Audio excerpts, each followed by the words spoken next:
Mexico's economy has weathered several severe external shocks over the past year. First, oil prices collapsed. They fell more than 60% over the last year.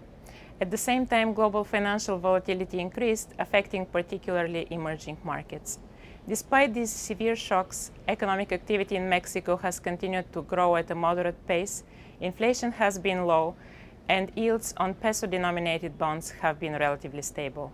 We expect the economy to grow around 2.25% this year and reach 2.5% next year.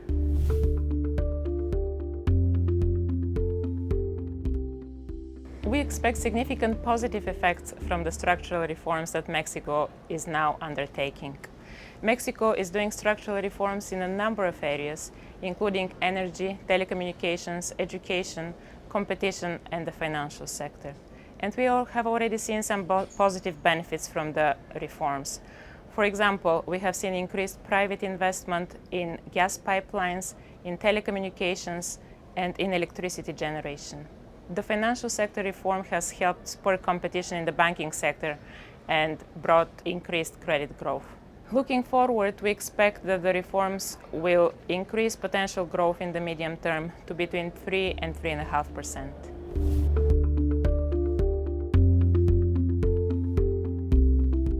Mexico has been at the forefront of emerging markets in setting clear goals to reduce carbon emissions and putting in place policies to protect the environment.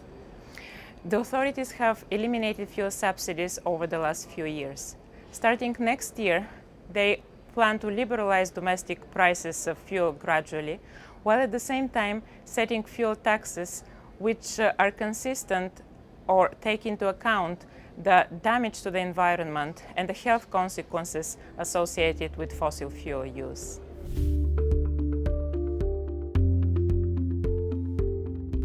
Mexico has a relatively low ratio of private credit to output compared to other emerging markets.